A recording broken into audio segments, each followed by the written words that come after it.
आज हम कक्षा 6 की गणित का प्रश्नावली 3.6 का प्रश्न क्रमांक 2 एवं 3 हल करेंगे।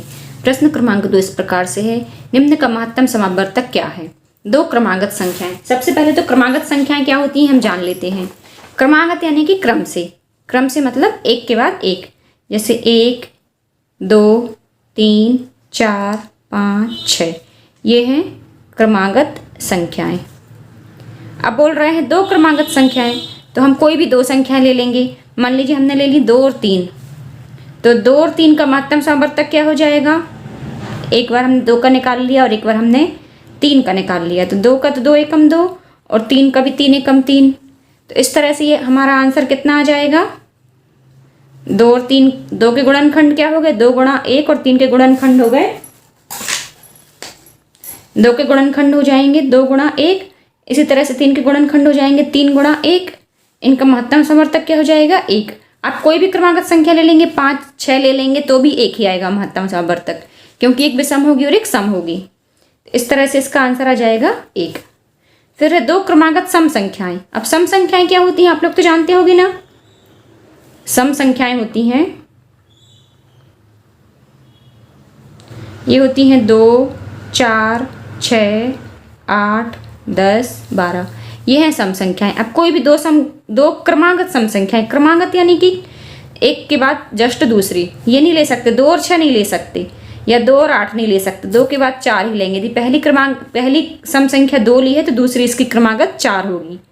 इस तरह से आप कोई भी दो क्रम से संख्या ले सकते हैं। मान लीजिए हमने ले ली 6 और एक ले ली 8, तो 6 का महत्तम समावर्तक क्या हो जाएगा? इसको हमने 2 से दिया, 2 3 6 और ये 3 एकम 3। इसी तरह से 8 को दिया तो 2 चौको 8, 2 दूनी 4 और ये 2 एकम 2। तो इनके गुणनखंड क्या क्या हो जाएंगे? 2 गुणा 3 गुणा 1। इसी तरह से 8 के गुणनखंड हो जाएंगे 2 गुणा 2 गुणा 2 गुणा 1, है ना। 1 को लिखना बहुत ज़रूरी नहीं है, पर अभी हमें इसकी आवश्यकता है तो हमने लिख लिया। अब देखिए इसके महत्तम समावर्तक क्या क्या आ रहे हैं? एक तो आ रहा है 2 और एक आ रहा है 1, तो महत्तम समावर्तक क्या हो जाएगा? ये हो जाएगा 2 गुणा 1 यानी कि 2। इसका आंसर हमारा हो जाएगा 2। फिर है दो क्रमागत विषम संख्याएं, है ना। अब इनका HCF निकालना है। हिंदी में वो उसको महत्तम समावर्तक बोलते हैं और इंग्लिश में HCF बोलते हैं, का HCF। ये हो जाएगा हमारा। देखिए दो क्रमागत विषम संख्याएं, सबसे पहले तो विषम संख्याएं क्या होती हैं? ये होती हैं 3 और उसके बाद 5, 7, 9, 11, 13। अब विषम संख्याएं तो हैं, पर बोल रहे हैं क्रमागत। क्रमागत यानी कोई भी दो संख्याएं साथ में लेनी है। जैसे 3 के साथ 5 ले लिया, 5 के साथ 7 ले लिया, 7 के साथ 9 ले लिया, तो हम ले रहे हैं 9 और 11। हमने लिया 9 और 11, तो 9 का हम पहले क्या निकालेंगे? गुणनखंड निकालेंगे। महत्तम समावर्तक निकालने के लिए हमें गुणनखंड निकालना पड़ेगा। ये 3 3 3 9, फिर 3 3 एकम 3। इसी तरह से 11 का, तो 11 तो अविभाज्य है, इसलिए 11 एकम 11। तो इस तरह से 9 के गुणनखंड कितने हुए? 3 गुणा 3 गुणा 1, और 11 के हो गए 11 गुणा 1। अब आप लोग कहेंगे कहीं 11 लिखते हैं, कहीं 1 लिखते हैं, कहीं नहीं लिखते हैं, तो यहाँ उसकी आवश्यकता है। अब ये कैसे पता चलेगा आवश्यकता है? जहाँ विषम संख्याएं रहती है वहाँ अधिकतर इसकी आवश्यकता पड़ती है। सम संख्याओं में भी पड़ सकती है, पर विषम संख्याओं में ज़्यादा पड़ती है। तो ये हमने ले लिया, एक इसमें से उभयनिष्ठ आ गया। जहाँ कोई भी संख्या उभयनिष्ठ ना आए तो वहाँ एक उभयनिष्ठ आ जाता है, इसलिए हम एक को लेते हैं साथ में। तो इसका आंसर हो जाएगा 1।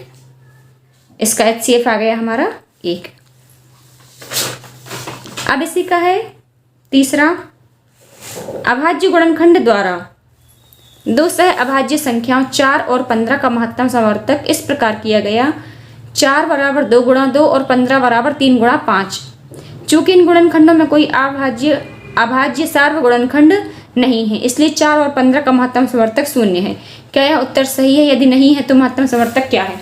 देखिए अभी हमने देखा कि जहाँ पर कोई भी सम संख्याएं या विषम संख्याएं हैं और यदि उनका कोई गुणनखंड नहीं है तो क्या ले लेते हैं हम? उसमें 1 ले लेते हैं साथ में।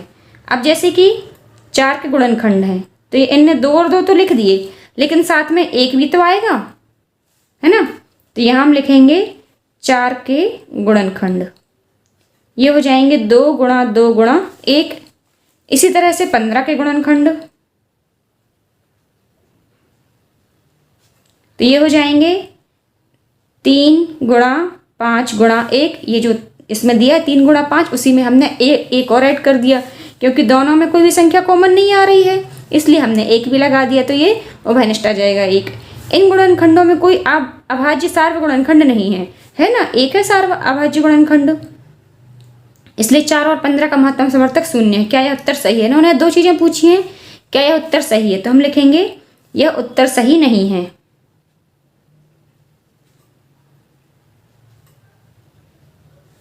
अब यदि ये सही नहीं है तो फिर सही महत्तम समवर्तक क्या है? यह उत्तर तो सही नहीं है, ये तो हो गई एक बात। अब दूसरी बात हो जाएगी, सही महत्तम समवर्तक बराबर 1 होगा। दोनों में आपको एक कॉमन दिख रहा है, इसलिए सही महत्तम समवर्तक बराबर 1 हो जाएगा। उम्मीद करती हूँ दोनों प्रश्न आपको समझ में आ गए होंगे। यदि नहीं आए हों तो आप मुझे कमेंट्स में लिखकर भेज सकते हैं। ये प्रस्तुति 10 फिंगर चैनल की ओर से थी। देखने के लिए धन्यवाद।